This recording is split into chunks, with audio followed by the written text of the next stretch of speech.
여러분 안녕하세요. 저는 오늘 아침 뉴스를 보다가 정말 깜짝 놀랐습니다. 서울 양천구 아파트에서 불이 나서 주민 15명이 연기를 마셨다는 소식이었거든요. 큰 불은 잡혔다고 하지만 뉴스를 보면서 문득 이런 생각이 들더라고요. 저 일이 혹시 우리 집에서도 일어나는 건 아닐까 하는 두려운 마음 말입니다. 솔직히 말씀드리면 저도 똑같은 아파트에 살고 있거든요. 매일 에어컨 돌리고 실외기 소리 들으면서도 한 번도 위험하다고 생각해 본 적이 없었어요. 그런데 오늘은 달랐습니다. 뉴스를 보자마자 가슴이 철렁했거든요. 저기 나온 아파트가 우리 집과 비슷한 구조였기 때문이죠. 10층짜리 건물에 똑같은 형태의 실외기가 달려있는 모습을 보니까 정말 남의 일 같지가 않았어요.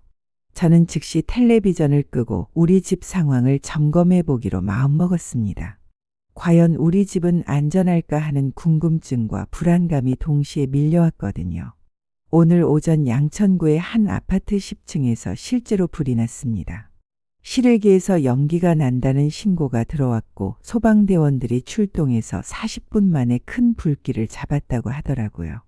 다행히 큰 부상자는 없었지만 주민 15명이 연기를 흡입해서 치료를 받았다니 정말 안타까웠어요. 저는 이 소식을 들으면서 깨달았습니다. 불은 생각보다 갑작스럽게 일어난다는 것을 말이죠.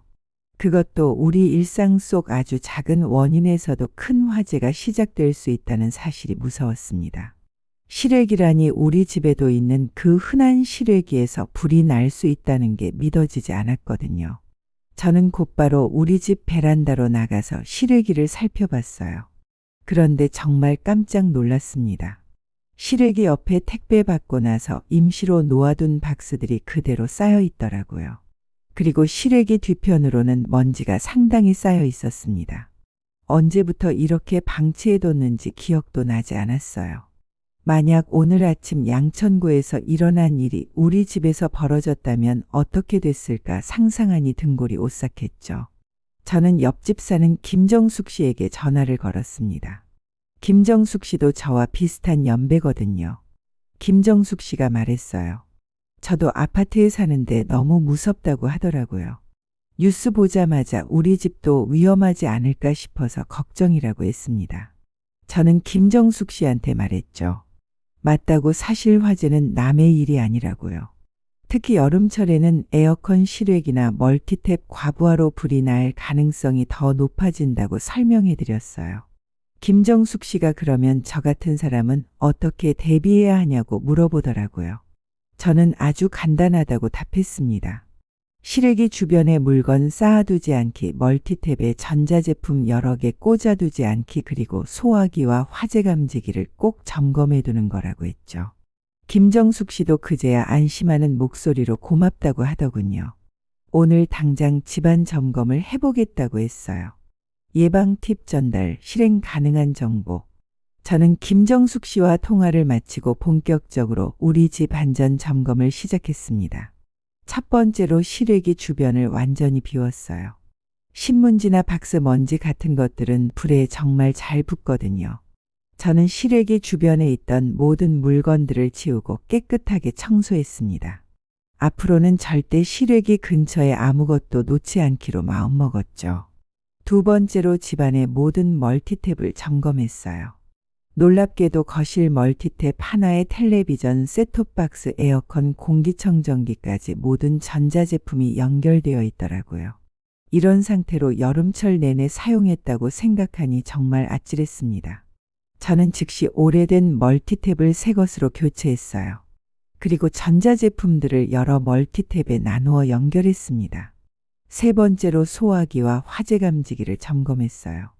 사실 저희 집에도 소화기가 하나 있긴 했거든요. 하지만 언제 마지막으로 점검했는지 기억이 나지 않더라고요.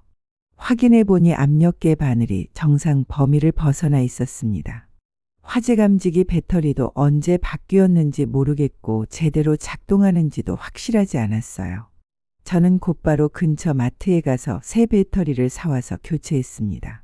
그리고 소화기도 새 것으로 구입했죠. 마지막으로 가족들에게 연기 발생 시 대피 요령을 다시 한번 설명해 줬어요. 젖은 수건으로 입과 코를 막고 낮은 자세로 이동하는 것, 엘리베이터는 절대 사용하지 않고 계단으로 대피하는 것 등등 말이죠. 이렇게 하루 종일 안전 점검을 하면서 저는 깨달았어요. 사실 나이가 들수록 가장 중요한 건 안전이 아닐까 하는 생각이 들었습니다. 건강도 물론 중요하지만 안전이 무너지면 삶의 기반 자체가 흔들리거든요. 아무리 건강해도 화재 같은 사고가 나면 모든 게 한순간에 사라질 수 있잖아요. 저는 평소에 안전에 대해서 얼마나 무관심했는지 반성하게 되었습니다. 매일 뉴스에서 화재 소식을 들으면서도 남의 일처럼만 생각했던 것 같아요. 하지만 오늘 양천구 화재 소식은 저에게 정말 큰 경각심을 주었습니다. 오늘 뉴스는 단순한 사건 보도가 아니었어요. 우리 모두가 다시 한번 안전 습관을 점검해야 한다는 신호였던 것 같습니다. 저는 이번 일을 계기로 매월 한 번씩은 집안 안전 점검을 하기로 마음먹었어요. 그리고 우리 아이들한테도 안전의 중요성을 꼭 전달해주고 싶습니다. 여러분도 오늘 저녁 집에 들어가시면 한 번만 집안을 둘러보세요.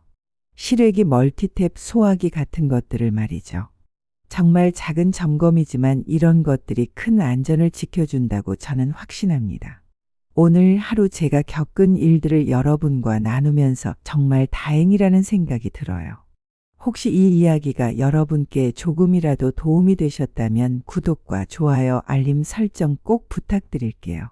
여러분의 관심과 응원이 저에게는 정말 큰 힘이 됩니다. 우리 함께 건강하고 안전한 노후를 지켜가면 좋겠어요. 오늘도 안전한 하루 되시길 바랍니다.